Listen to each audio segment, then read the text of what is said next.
በነገው ዕለት ሲከበር የነበረው ግንቦት 20 ተሻረ። ከቤት ኪራይና ከዕለት ፍጆታ ተርፎ ቤት ለማግኘት 25 በመቶ መቆጠብ አንችልም። መምህራን 9ና 10 ዓመት የስራ ልምድ ያለው መምህር 10,000 ብር ገደማ ደመወዝ ነው የሚከፈለው። መቆጠብ ለማይችሉት የኪራይ ቤት ገንብቶ ለመስጠት እየተሰራ ነው። ከንቲባ ወይዘሮ አዳነች አቤቤ። ሰላም ጤና ይስጥልኝ። ይህ የቢዝነስ ዜና ነው። በማህበራዊና ኢኮኖሚያዊ የዳሰሰ ዝግጅታችን ነው። አብራችሁን ቆዩ።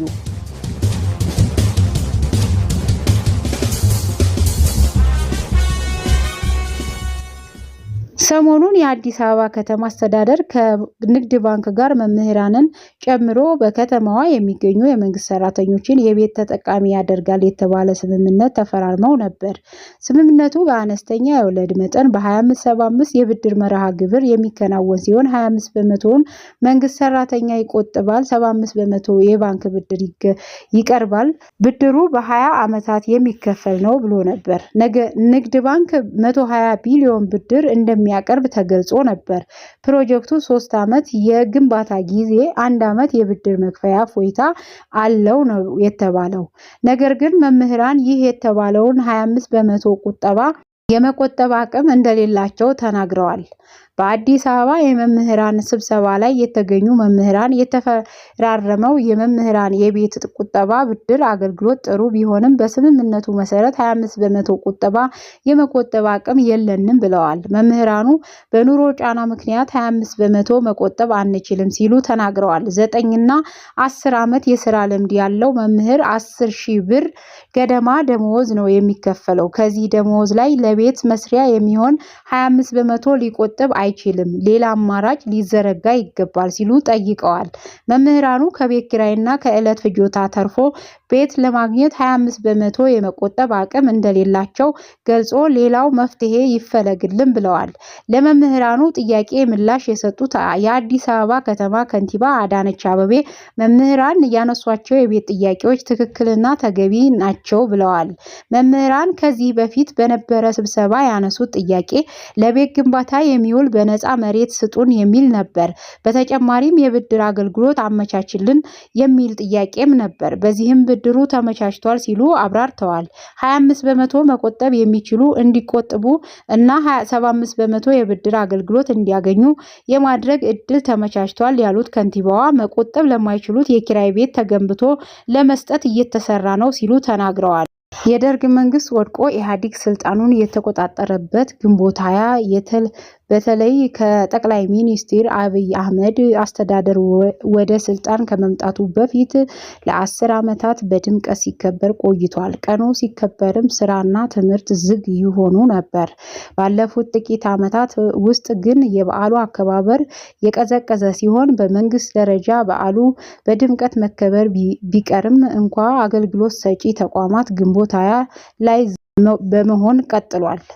ይሁን እንጂ ከ1984 ዓ.ም ጀምሮ ሲከበር የቆየው ግንቦት 20 አሁን በስራ ላይ ባለው የህዝብ በዓላትና የእረፍት ቀናት አዋጅ ላይ በህዝብ በዓልነት አልተደነገገም። የኢህአዴግ መንግስት በዓሉን ማክበር ከጀመረ ከ4 ዓመታት በኋላ በ1988 ዓመተ ምህረት ይህንን አዋጅ ሲያሻሽልም ግንቦት 20ን በህዝብ በዓላት ዝርዝር ውስጥ አላካተተውም። የህግ ባለሙያው አቶ አንዱዓለም እኔ እስከ ማውቀው ድረስ ግንቦት 20 ብሔራዊ በዓል የሆነበት ህጋዊ መሰረት አለው ብዬ አላምንም ሲሉ በዓሉ ሲከበር የነበረው ያለ ህጋዊ እውቅና መሆኑን ያስረዳል። በአዋጅ የተደነገገ ጉዳይ የሚሻሻለውም ሆነ የሚሻረው በአዋጅ መሆኑን የሚገልጹት አቶ አንዱዓለም ግንቦት 20ን ግን የሚደግፍ አዋጅ ሳይኖር በልምድ ሲከበር መቆየቱን ጠቅሰዋል። ሚኒስትሮች ምክር ቤት ታህሳስ 10 2010 ዓ.ም ይህንን ረቂቅ አዋጅ ወደ ፓርላማ በመራበት ወቅት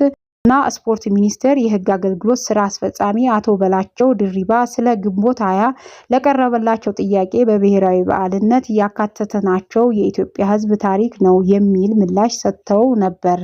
አቶ በላቸው በረቂቁ አዋጅ ላይ ይዘን የወጣነው የህዝብ ናቸው፣ ሰው ተቀብሏቸዋል፣ እንደ ብሔረሰብ ህዝብ አገር ዜጋ በጋራም የምንስማማባቸውን ነው ሲሉ በህዝብ በዓልነት ስለተቀመጡት በዓላት ገልጸዋል። የህግ ባለሙያው አቶ አንዱዓለም እንደሚያስረዱት ለፓርላማው በቀረበው ረቂቅ አዋጅ ላይ ግንቦት 20 ሳይጠቀስ መቅረቱ በዓሉ ከዚህ በኋላ እንደማይከበር የሚያመለክተው መሆኑን አስረድተዋል።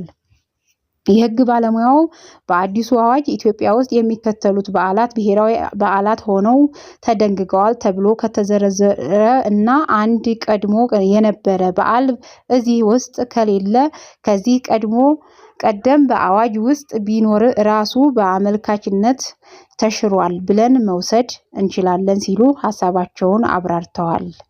አክለውም አዋጁ ግንቦት 20 መሻሩን በግልጽ ባይጠቅስ እንኳን ዘሎታል። ስለዚህ አሁን ወዲህ ግንቦት 20 ብሔራዊ በዓል ነው ብለን መከራከር የምንችልበት አግባብ አለ ብዬ አላምንም ብለዋል።